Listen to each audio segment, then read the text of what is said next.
Today I will give a quick update on the status of the Kickstarter for the Piepacker, and some more information on what it is and how it compares to the Amico. Please stay till the very end as I have exciting news with the Piepacker and what they are offering for anyone with $10,000 to invest.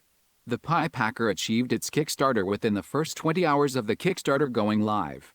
Yours truly committed to the $160 bundle and will give updates once I'm in the early access program and eventually when the Piepacker ships.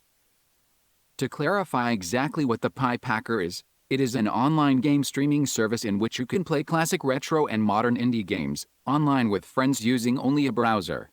I was incorrect in my last video when I stated that the service only came with 20 free games at launch. The number is actually triple of that, and the service will launch with 60 games. They will be offering two different services. The basic service is free. I repeat, it is free. This allows you to play the 60 games that they currently have on the platform against friends with any controller, and using the slick interface which makes it very easy to create online game sessions. The premium membership offers the same but allows you to bring your own games online, legal games of course, because no one would have illegal ROMs at home. Access to the exclusive retro games being made for the platform. It adds other common emulation features and much more. Currently, the Kickstarter is offering lifetime memberships of the Premium Pack as an exclusive offer for people investing early.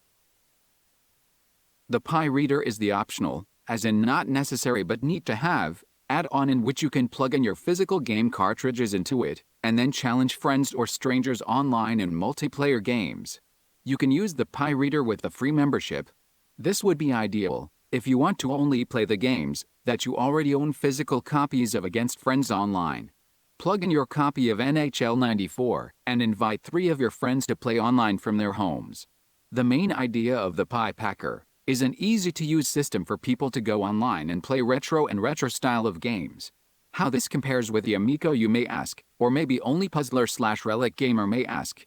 These are two crowd-funded ideas in which they are targeting the retro gamer market with completely different ideas and paths on how to achieve success. I will break down both ideas on how they compare with each other. First, with the Amico. They are attempting to sell a physical game console using the design and marketing tactics that were on trend 15 years ago.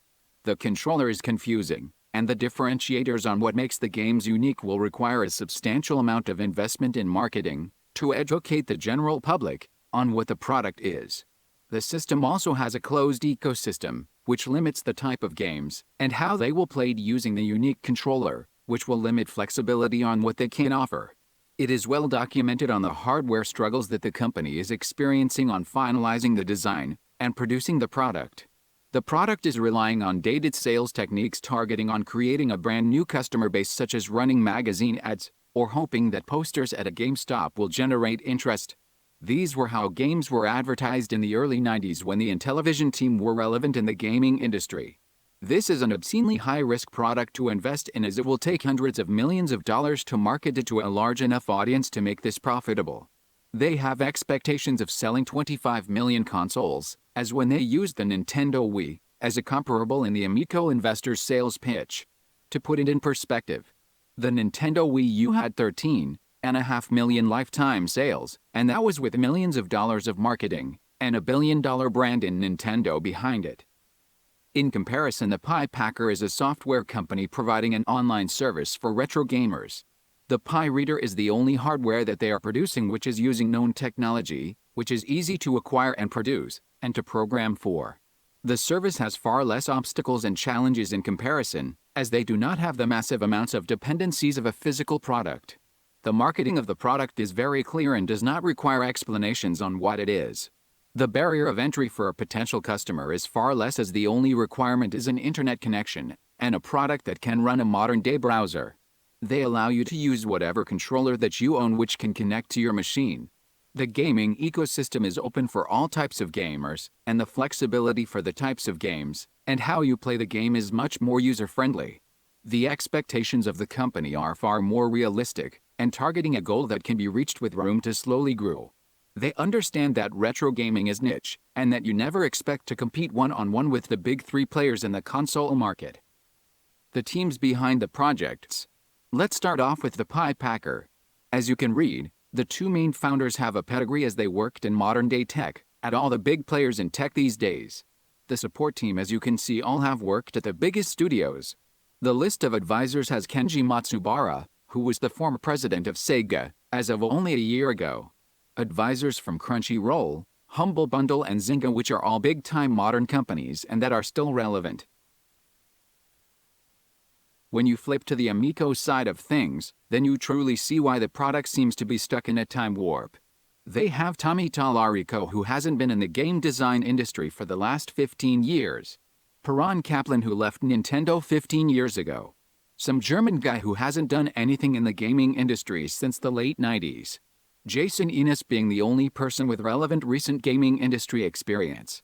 Phil Adam, whose claim to fame is bringing Tetris to the market 30 years ago, and who hasn't been in the game industry in 20 years.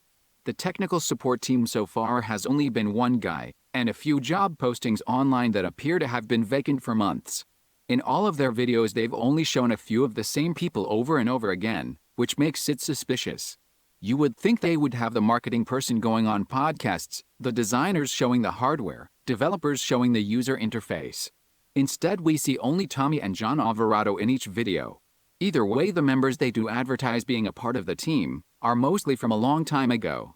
I'm guessing when Tommy makes the claim of the Avengers of the game industry, he is referring to this classic old Avengers, rather than the one that everyone is familiar with. It is startling on just how little the Amico team has in terms of relevant recent gaming industry experience. Progress. The Amico still isn't 100% completed in design. It appears that the controllers are still far behind schedule, and the latest information is that the user interface is still being worked on, and we still have no confirmation of any games being completed. The system has been in development for over 2 years and looks to be delayed again. We still have not seen the system boot up, the user interface, and unbiased analysis on the controller if it does have lag. I wonder what the burn rate is of this company with all these delays, and how much cash they will have with 3 years of development on hardware and software. 12 million can go really fast when you need to produce hardware, create software, pay your employees, and market a product. The Piepacker is in beta. As you can see in the photo, next month, once crowdfunding has finished, the backers will have early access to the system. In October, the physical hardware for the Pi Reader is expected to be shipped. Let's have some fun and see which ones releases their hardware first. Now for the games. The Amico has a very limited set of games that can ever be delivered on the system.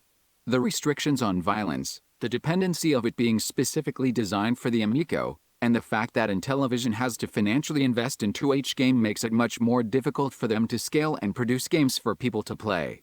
The games are also being designed for short-term experiences. In order for this to work, the system would need a constant flow of new games being released at all times.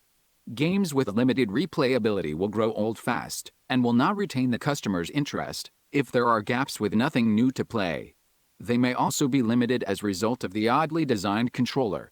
If the general public, I'm talking about the real public, not friends of the company, do not take well into liking this Amico controller, there is no alternative controller to play with, which can very likely turn people off for good.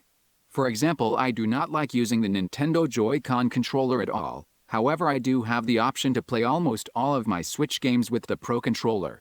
The Amico will not have this option. I haven't gone over the quality of the games that they have shown, as it is subjective.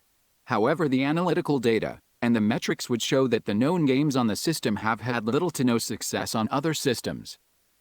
The Piepacker is licensing old games, which already have metrics to show if people would have any interest in playing them.